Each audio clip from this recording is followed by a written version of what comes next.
Hello, good morning class 10th।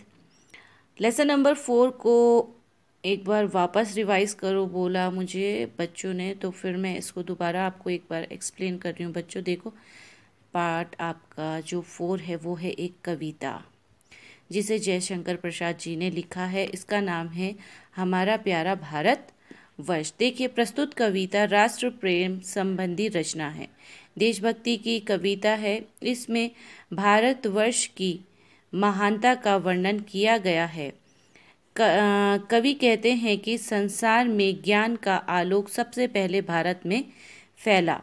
अधर्म और अन्याय की अपेक्षा हमारा देश धर्म की विजय को महान मानता है। यहाँ अतिथि का सत्कार देवता के समान होता है। शक्तिशाली होकर भी भारत अहिंसा और शांति का प्रतीक है। बच्चों, इसमें कवि जयशंकर प्रसाद जी अपने देश की तारीफ कर रहे हैं और बता रहे हैं कि हमारा देश बहुत फैला हुआ है, हर धर्म का व्यक्ति यहाँ पर है।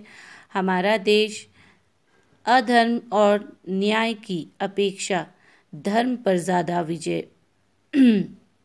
पाता है। और यहाँ पर अतिथि का सत्कार मतलब मेहमान का सत्कार देवता भगवान की तरह किया जाता है। हमारे देश में देश शक्तिशाली है, मगर फिर भी हमारा देश अहिंसा और शांति को ज़्यादा महत्व देता है, मतलब लड़ाई झगड़े से दूर रहता है, सारे देशों के साथ मिलकर रहना पसंद करता है। कवि कामना करते हैं कि भारतवर्ष के लिए हम सब कुछ निछावर कर दें।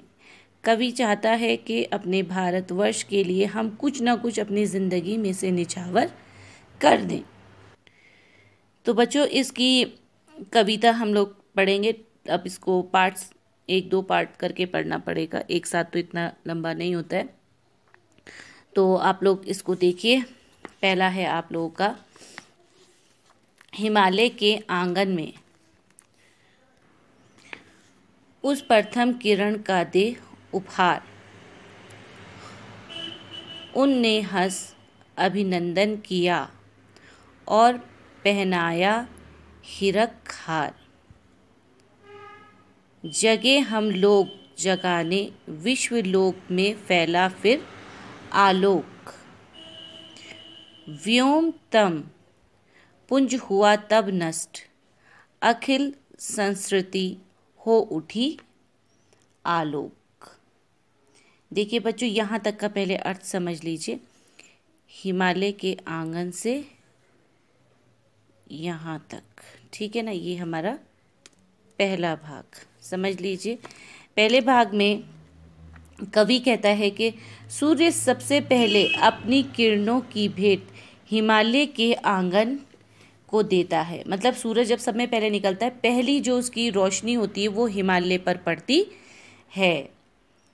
उषा हंसकर भारत को आनंदित करती है। मतलब सूरज की पहली किरण खिलकर अपनी रोशनी देकर भारत को चमका देती है और उसे हीरे का हार पहनाती है।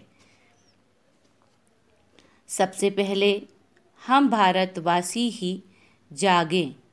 हम लोगों को ये प्रेरणा देती है कि सारी दुनिया में सबसे पहले भारतवासी जागने चाहिए। अर्थात सबसे पहले ज्ञान का उदय भारत देश में हुआ। जब भारतवासी जागेंगे पहले, तो सब में पहले ज्ञान, जो नॉलेज है, वो भी हमारे को ही प्राप्त होगी। इस प्रकार सारे संसार में ज्ञान का प्रकाश फैला सके। जब हम पहले उठेंगे और हमारे देश में सब में पहले सूर्य की किरण पड़ेगी, तो हमारे में ही जागरूकता सब में पहले आएगी। और वो जागरूकता कवि कह रहा है हम पूरे संसार में फैला दे। आकाश तक छाया हुआ अज्ञान का अंधकार नष्ट हो गया, सारी दृष्टि शोक रहित हो गई। सारी दुनिया में जो अज्ञान फैला हुआ था वो समाप्त हो गया और हमारी जो सृष्टि, हमारी जो दुनिया है, वो ज्ञान के दीपक से चमक उठी। तो आज हमने इसका पहला भाग बताया बच्चों, कल इसका मैं दूसरा और तीसरा भाग आपको बता दूंगी, क्योंकि आज हमने ये कविता के बारे में भी आपको एक्सप्लेन किया था, इसलिए ज़्यादा टाइम हो गया। तो बच्चों यहाँ तक ही आपका आज रखेंगे। कल इंशाअल्लाह मैं इसका ज़्यादा से ज़्यादा पार्ट आपको ख़त्म कर दूंगी। फिर उसके बाद आप लोगों का सिल्वर टेस्ट भी आ रहा है जल्दी ही, तो तब तक आप लोग उसकी तैयारी कीजिए। सिलेबस मैं आपको दे चुकी हूँ व्याकरण का भी, और 1 से लेकर 4 लेसन तक आपका सिल्वर टेस्ट में आ रहा है।